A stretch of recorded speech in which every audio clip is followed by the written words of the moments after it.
നമസ്തേ. രാജ്യാന്തരത്തിലേക്ക് സ്വാഗതം. ആദ്യം നോക്കാം പ്രധാന വാർത്തകൾ.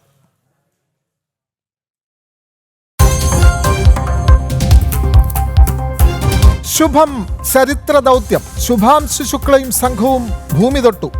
ആക്സിയൻ 4 പേടകം കാലിഫോർണിയ തീരത്തിറങ്ങി. ബഹിരാകാശ ദൗത്യം പൂർത്തിയാക്കിയ രണ്ടാമത്തെ ഭാരതീയനായി ശുഭാംശു.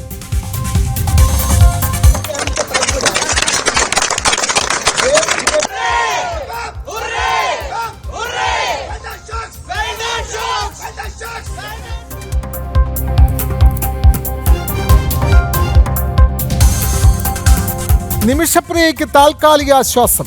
വധശിക്ഷ നീട്ടിവെച്ചു. ഇടപെടൽ ഫലം കണ്ടെന്ന് വിദേശകാര്യ മന്ത്രാലയം.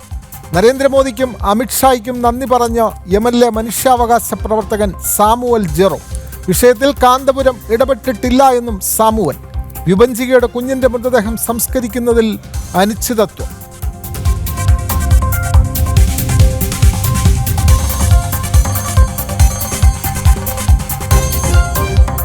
കീം പരീക്ഷാഫലത്തിൽ കേരളം നിലപാടറിയിക്കണം. കേരളം ഹർജി നൽകുന്നുണ്ടോ എന്ന് സുപ്രീം കോടതി. അവസാന നിമിഷം ഏകീകരണ ഫോർമുല മാറ്റിയത് എന്തിനെന്നും കോടതി. ഹർജികൾ പരിഗണിക്കുന്നത് നാളത്തേക്ക് മാറ്റി.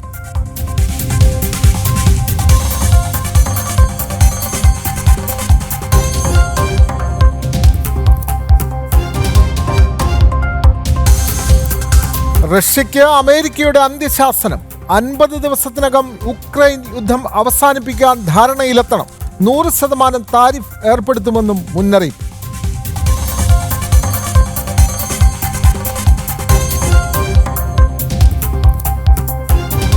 രണ്ടും കൽപ്പിച്ച് doctor Shashi Tharoor Congress parliamentary party യോഗത്തിൽ പങ്കെടുക്കുന്നില്ല. ഇന്നെത്തില്ല എന്ന് നേതൃത്വത്തെ അറിയിച്ചു.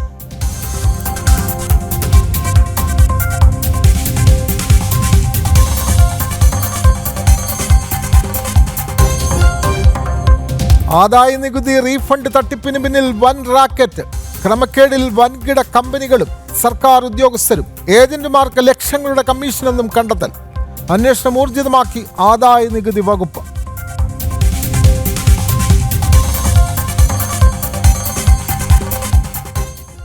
വിശദമായ വാർത്തകളിലേക്ക്. യമനിൽ തടവിൽ കഴിയുന്ന മലയാളി നേഴ്സ് നിമിഷപ്രിയയുടെ വധശിക്ഷ മാറ്റിവെച്ചു. വധശിക്ഷ ഒഴിവാക്കാൻ കേന്ദ്ര സർക്കാരും കേരള ഗവർണർ രാജേന്ദ്ര വിശ്വനാഥ് അർലേക്കറും ശ്രമിച്ചിരുന്നു. താൽക്കാലിക പരിഹാരമല്ല. നിമിഷപ്രിയയുടെ മോചനം ലക്ഷ്യം വെച്ച് കേന്ദ്ര സർക്കാർ നീക്കങ്ങൾ തുടരുകയാണെന്ന് BJP ദേശീയ സെക്രട്ടറി അനിൽ ആന്റണി വ്യക്തമാക്കി.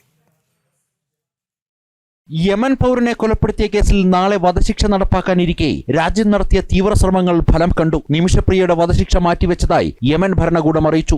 നയതന്ത്ര ചർച്ചകൾക്ക് പരിമിതികൾ ഉണ്ടായിരുന്നെങ്കിലും മതപണ്ഡിതന്മാർ മുഖേനയും യമനിലെ ഭരണകൂടത്തിൽ സ്വാധീനമുള്ള വ്യക്തികൾ വഴിയും കേന്ദ്ര സർക്കാർ നടത്തിയ നീക്കങ്ങളാണ് നിമിഷപ്രിയയ്ക്ക് ആയുസ് നീട്ടി നൽകിയത്. കേന്ദ്ര സർക്കാർ നടത്തുന്ന നീക്കങ്ങൾ സുപ്രീം കോടതിയിൽ ബോധ്യപ്പെടുത്തിയതാണെന്നും രാജ്യം വിഷയത്തിൽ നിരന്തരം ഇടപെട്ടുവെന്നും BJP ദേശീയ സെക്രട്ടറി അനിൽ ആന്റണി ചൂണ്ടിക്കാട്ടി. വിദേശകാര്യ മന്ത്രാലയം ദിവസവും ഈ വിഷയത്തിൽ ചർച്ചകൾ നടത്തുന്നുണ്ടെന്നും നിമിഷപ്രിയയുടെ മോചനം വരെ പോരാട്ടം തുടരുമെന്നും അനിൽ ആന്റണി കൂട്ടിച്ചേർത്തു. പല ഡിപ്ലോമാറ്റിക് ചാനൽസ് നമ്മൾ ഉപയോഗിക്കുന്നുണ്ട്, കേന്ദ്ര സർക്കാർ ഉപയോഗിക്കുന്നുണ്ട്. പക്ഷേ ഇതിലൊരു ഫൈനൽ സൊല്യൂഷൻ വരുന്നതുവരെ എന്തൊക്കെയാണ് ചെയ്യുന്നതെന്ന് ചിലപ്പോൾ പബ്ലിക് ഡൊമൈനിൽ പുറത്തു വന്നാൽ അത് ഇതിൻ്റെ റിസൾട്ടിനെ ബാധിക്കും. ഇന്ത്യൻ സർക്കാരിൻ്റെ ഇന്നത്തെ ഫസ്റ്റ് പ്രയോറിറ്റി നഴ്സായിട്ടുള്ള ശ്രീമതി നിമിഷ സേഫായിട്ട് ഇന്ത്യയിൽ തിരിച്ചു കൊണ്ടുവരാൻ പറ്റുക എന്നുള്ളതും അതിനുള്ള എല്ലാ കാര്യങ്ങളും ചെയ്യുകയാണ്. അത് കേരളത്തിൽ നിന്നുള്ള ഒരുപാട് പ്രഗത്ഭരായ വ്യക്തികൾ പലരും അപ്പം ഈ രാജ്യങ്ങളുമായിട്ടുള്ള നല്ല ബന്ധമുള്ള ഒരുപാട് പേർ ഇതിനൊരു സൊല്യൂഷൻ കണ്ടുപിടിക്കാൻ ശ്രമിക്കുന്നുണ്ട്. And Indian government appreciates all the efforts by everybody and the government is ensuring that we will do everything possible in a diplomatic manner to ensure that there could be a solution. നിമിഷപ്രിയയുടെ മോചനത്തിന് ആവശ്യമായ നടപടികൾ സ്വീകരിക്കണമെന്ന നിർദ്ദേശവുമായി കേരളത്തിന്റെ governor Rajendra Vishwanath അർലേക്കറും നിരന്തരം വിദേശകാര്യ മന്ത്രാലയവുമായി ബന്ധപ്പെട്ടിരുന്നു. നിമിഷപ്രിയയെ രാജ്യത്ത് മടക്കിക്കൊണ്ടുവരാൻ ഉതകുന്ന നടപടികൾ പുരോഗമിക്കുകയാണെന്ന് കേന്ദ്ര വിദേശകാര്യ മന്ത്രാലയവും സ്ഥിരീകരിക്കുന്നു. ജനം, ഡൽഹി. ഷാർജയിലെ വിഭജികയുടെയും കുഞ്ഞിൻ്റെയും ദുരൂഹ മരണത്തിൽ രജിസ്റ്റർ ചെയ്ത കേസ് കൊല്ലം ശാസ്താംകോട്ട ഡിവൈഎസ്പി അന്വേഷിക്കും. രാജ്യത്തിന് പുറത്തു നടന്ന കേസായതിനാൽ ക്രൈംബ്രാഞ്ചിൻ്റെ അന്വേഷണത്തിനും സാധ്യതയുണ്ട്. സ്ത്രീധന പീഡനം, ആത്മഹത്യാ പ്രേരണ എന്നീ വകുപ്പുകളാണ് ചുമത്തിയിട്ടുള്ളത്. അതേസമയം വിഭജികയുടെ അമ്മയും സഹോദരനും ഷാർജയിലെത്തി. വിഭജികയുടെ അമ്മ ശൈലജ നൽകിയ പരാതിയിൽ സ്ത്രീധന പീഡനം, ആത്മഹത്യാ പ്രേരണ എന്നീ വകുപ്പുകൾ ചുമത്തി കുണ്ടറ പോലീസ് നിതീഷിനും കുടുംബത്തിനുമെതിരെ കേസെടുത്തിരുന്നു. കേസിന്റെ അന്വേഷണ ചുമതല ശാസ്താംകോട്ട ഡിവൈഎസ്പിക്കാണ്. Rural S P Sabu Mathew മേൽനോട്ടം വഹിക്കും. ആവശ്യമെങ്കിൽ കേസ് ക്രൈംബ്രാഞ്ചിന് കൈമാറാനാണ് തീരുമാനം. ഇതിനായി പോലീസ് നിയമോപദേശവും തേടും. അതേസമയം വിഭജികയുടെ അമ്മ ശൈലജയും സഹോദരനും ഷാർജയിലെത്തി. നിയമ നടപടികൾക്ക് ശേഷം മൃതദേഹങ്ങൾ നാട്ടിലെത്തിക്കുവാനുള്ള ശ്രമത്തിലാണ് ബന്ധുക്കൾ. കഴിഞ്ഞ ചൊവ്വാഴ്ചയാണ് കൊല്ലം കേരളപുരം സ്വദേശിനിയായ വിഭജികയെയും 1.25 വയസ്സുള്ള കുഞ്ഞിനെയും ഷാർജയിലെ ഫ്ളാറ്റിൽ മരിച്ച നിലയിൽ കണ്ടെത്തിയത്. മരണത്തിനു പിന്നിലെ കാരണക്കാർ ഭർത്താവും കുടുംബവുമാണെന്ന് വിഭജികയുടെ വീട്ടുകാർ നേരത്തെ തന്നെ ആരോപിച്ചിരുന്നു. അതുകൊണ്ട് എനിക്ക് ഏതറ്റം വരെ പോയായാലും എൻ്റെ മോക്ക് നീതി കിട്ടണം. അത് ഞാൻ മരണം വരെയും പൊരുതും.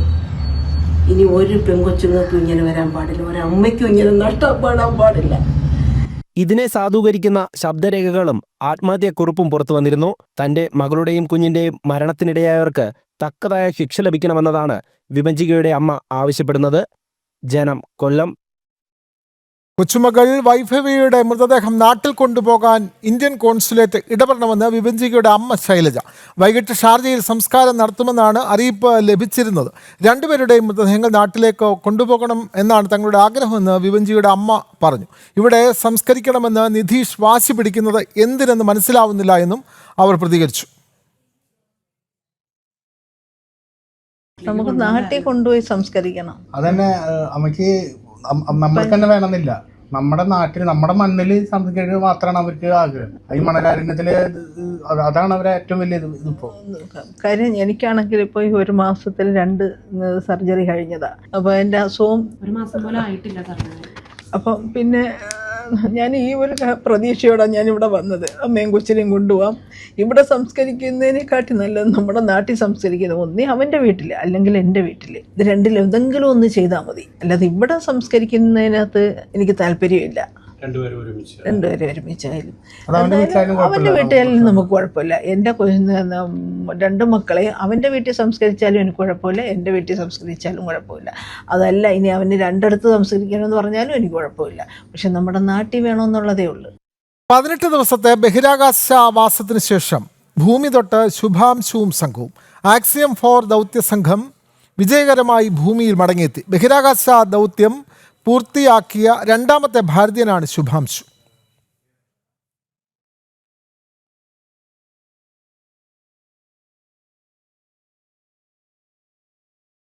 കീം റാങ്ക് പട്ടികയ്ക്കായി സംസ്ഥാന സർക്കാർ കൊണ്ടുവരുന്ന മാറ്റം റദ്ദാക്കിയ കേരള ഹൈക്കോടതി വിധിക്കെതിരെ അപ്പീൽ നൽകുന്നുണ്ടോ എന്ന് സംസ്ഥാന സർക്കാർ വ്യക്തമാക്കണമെന്ന് സുപ്രീം കോടതി. കേരള സർക്കാരിൻ്റെ നിലപാട് അറിയിക്കാൻ ഉത്തരവിട്ട കോടതി ഹർജികൾ പരിഗണിക്കുന്നത് നാളത്തേക്ക് മാറ്റി. പ്രോസ്പെക്ടസ് പ്രഖ്യാപിച്ചാൽ അത് പാലിക്കണ്ടേ എന്നും കേസ് പരിഗണിക്കവേ സുപ്രീം കോടതി ആരാഞ്ഞു.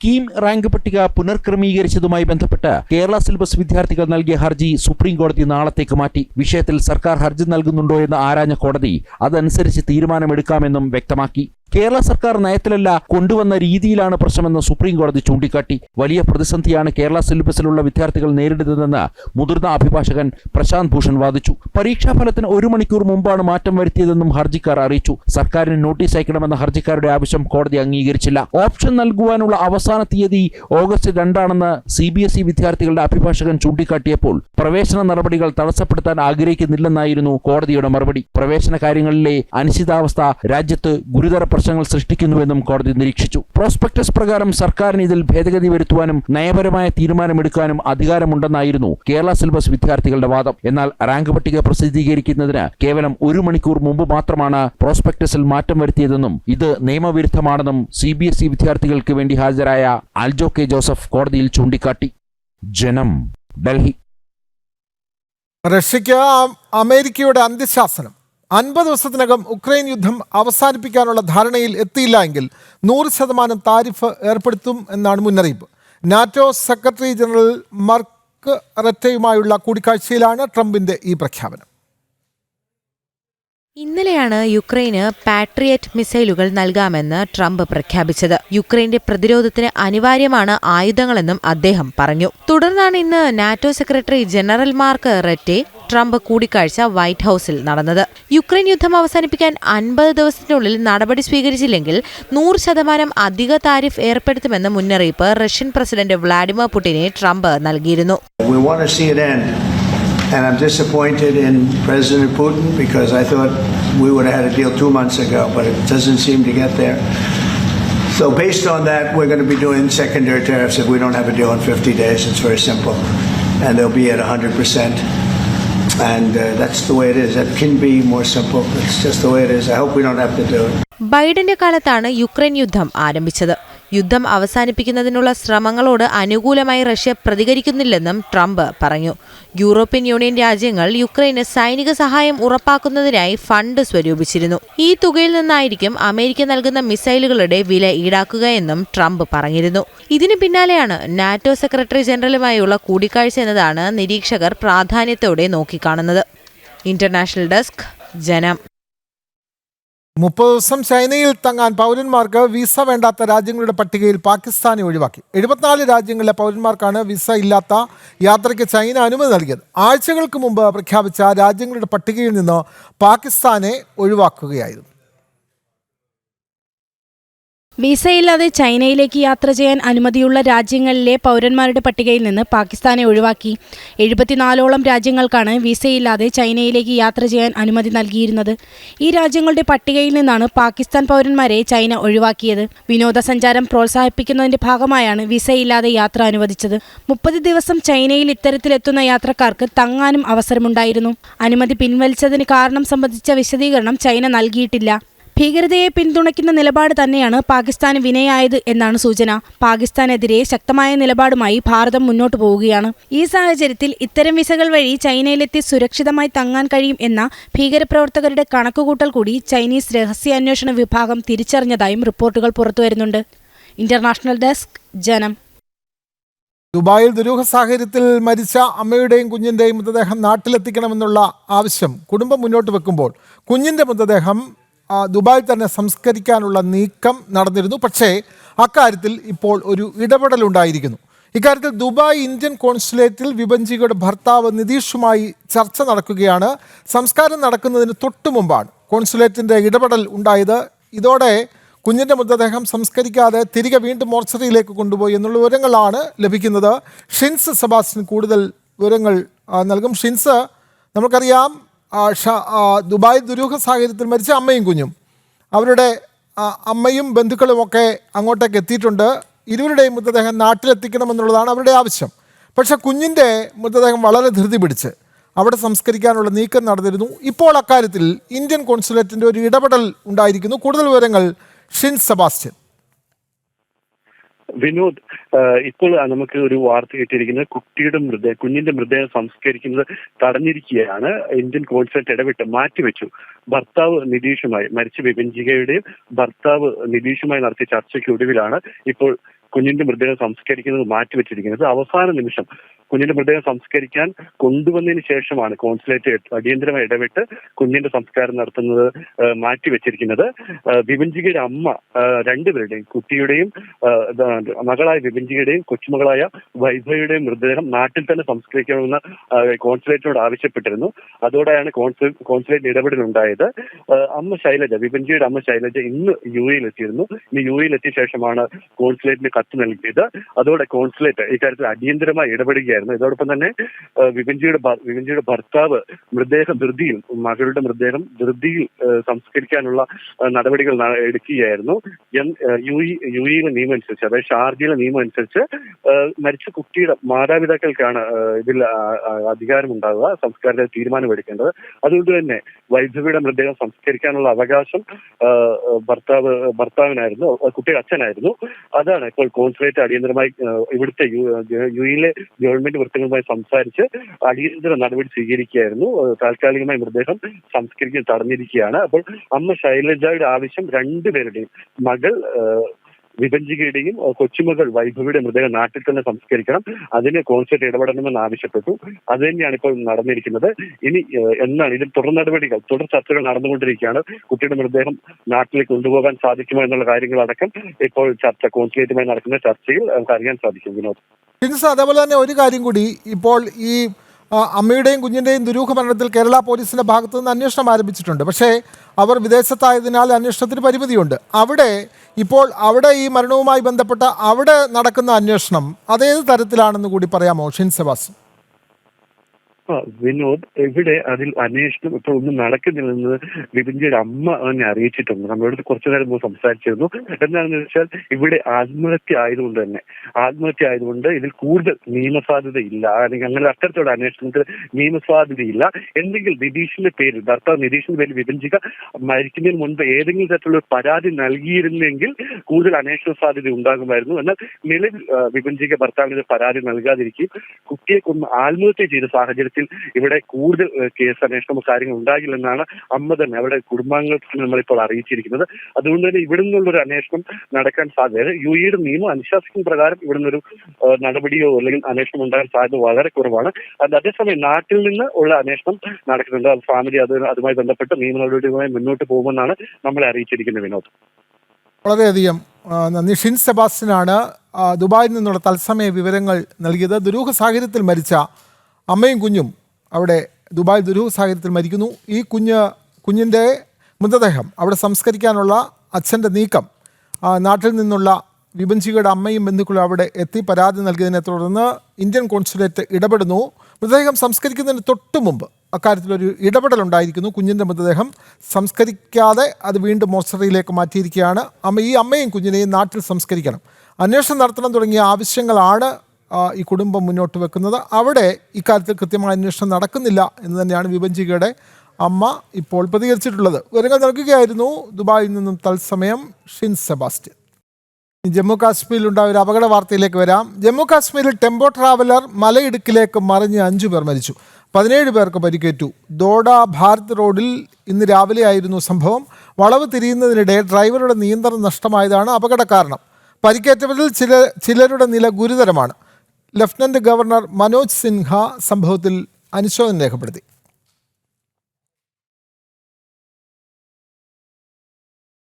ഇസ്കോൺ രഥയാത്രയ്ക്ക് നേരെ കാനഡയിൽ മുട്ടയെറിഞ്ഞ സംഭവത്തെ അപലപിച്ച് ഭാരതത്തിന്റെ വിദേശകാര്യ മന്ത്രാലയം കുറ്റക്കാർക്കെതിരെ കർശന നടപടി സ്വീകരിക്കണമെന്ന് കനേഡിയൻ ഭരണകൂടത്തോട് ആവശ്യപ്പെട്ടതായി വിദേശകാര്യ മന്ത്രാലയം വക്താവ് രൺധീർ ജയ്സ്വാൾ വ്യക്തമാക്കി. കാനഡയിലെ ടൊറന്റോയിൽ ഇസ്കോൺ രഥയാത്രയ്ക്ക് നേരെ മുട്ടയെറിഞ്ഞ ദൃശ്യങ്ങൾ സമൂഹ മാധ്യമങ്ങളിൽ ചർച്ചയായതോടെയാണ് വിദേശകാര്യ മന്ത്രാലയം ഇക്കാര്യത്തിൽ ഇടപെട്ടത്. കാനഡയിലെ ടൊറന്റോയിലെ ഒരു തെരുവിൽ കൂടി ഇസ്കോൺ രഥയാത്ര കടന്നു പോകവെയാണ് സമീപത്തെ കെട്ടിടത്തിൽ നിന്ന് മൊട്ടയെറിഞ്ഞത്. സംഭവത്തിൽ കുറ്റക്കാർക്കെതിരെ കർശന നടപടി സ്വീകരിക്കണമെന്ന് ഭാരതത്തിന്റെ വിദേശകാര്യ മന്ത്രാലയം കനേഡിയൻ ഭരണകൂടത്തോട് ആവശ്യപ്പെട്ടു. ശക്തമായ പ്രതിഷേധമറിയിച്ച രാജ്യം നിന്ദ്യവും സാമൂഹ്യ ഐക്യത്തിന് നിരക്കാത്തതുമായ പ്രവൃത്തിയാണ് ഉണ്ടായതെന്ന് ചൂണ്ടിക്കാട്ടി. ഉത്സവങ്ങളും ആഘോഷങ്ങളും സാമൂഹ്യ ഐക്യത്തിനാണെന്നും ജനങ്ങളുടെ മതപരമായ അവകാശങ്ങൾ സംരക്ഷിക്കുന്നതിന് കനേഡിയൻ സർക്കാർ ആവശ്യമായ നടപടി സ്വീകരിക്കുമെന്ന് പ്രതീക്ഷിക്കുന്നതായും വിദേശകാര്യ മന്ത്രാലയ വക്താവ് രൺധീർ ജയ്സ്വാൾ വാർത്താക്കുറിപ്പിൽ വ്യക്തമാക്കി. കാനഡയിലെ ടൊറന്റോയിൽ താൻ പങ്കെടുത്ത രഥയാത്രയ്ക്ക് നേരെ മുട്ടകളെറിഞ്ഞതായി കാണിച്ച് സാങ്ന ബജാജ് എന്നയാൾ ഇൻസ്റ്റഗ്രാമിൽ പങ്കുവച്ച ദൃശ്യങ്ങൾ സമൂഹ മാധ്യമങ്ങളിൽ കോടിക്കണക്കിന് ആളുകളാണ് കണ്ടത്. സംഭവം വേദന ഉണ്ടാക്കിയെന്നും എന്നാൽ വിശ്വാസത്തെ കീഴടക്കാൻ കഴിയില്ലെന്നും ജഗന്നാഥന്റെ എഴുന്നള്ളത്തിനെ ഒരു വെറുപ്പുകൾക്കും തടയാൻ കഴിയില്ലെന്നുമുള്ള അടിക്കുറിപ്പോടെയാണ് ദൃശ്യങ്ങൾ സമൂഹ മാധ്യമങ്ങളിൽ പ്രചരിക്കുന്നത്. ജനം, ഡൽഹി.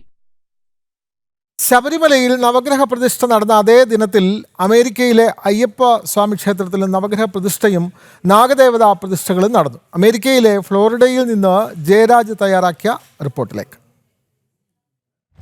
ശബരിമല ശ്രീ അയ്യപ്പ ക്ഷേത്ര സന്നിധിയിൽ നവഗ്രഹ പ്രതിഷ്ഠ നടന്ന അതേ ദിവസം തന്നെ അമേരിക്കയിൽ ശബരിമല എന്നറിയപ്പെടുന്ന കാമ്പ ശ്രീ അയ്യപ്പ ക്ഷേത്ര സന്നിധിയിലും ഇന്ന് നവഗ്രഹ പ്രതിഷ്ഠയും നാഗദേവതാ പ്രതിഷ്ഠകളും വേദമന്ത്രങ്ങളുടെയും ശരണമന്ത്രങ്ങളുടെയും അകമ്പടിയോടുകൂടി മഹനീയമായ മുഹൂർത്തത്തിൽ തന്നെ നടന്നു.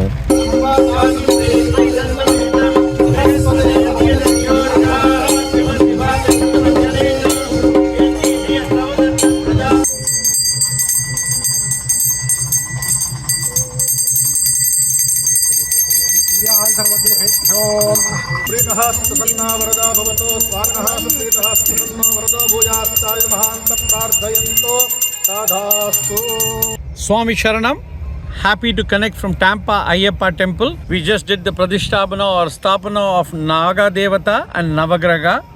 both with the blessings of our Kanipayur, our Tantri, our Mel Shanti and the entire priest. The idols were made in India, Kerala, and were brought to Tampa.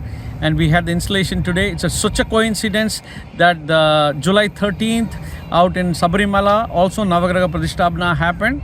So as we pray, Pamba Vasan, Tampa Vasan also has blessed us with phase 2 and is being dedicated to the community. 18 പടികളോടുകൂടി ശബരിമലയിലെ അതേ മാതൃകയിൽ അമേരിക്കയിൽ നിർമ്മിച്ച ഈ ക്ഷേത്രത്തിൽ ഭക്തജനത്തിരക്ക് അനുദിനം ഏറിക്കൊണ്ടിരിക്കുന്നു.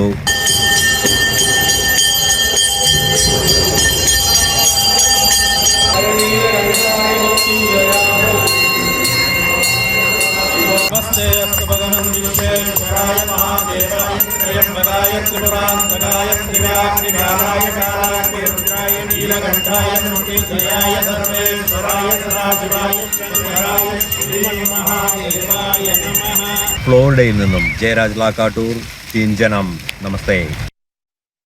രാജ്യം രാജ്യാന്തരം പൂർത്തിയാവുന്നു. ഇനി ജനൻ ഡിബേറ്റ് കാണാം. നമസ്തേ.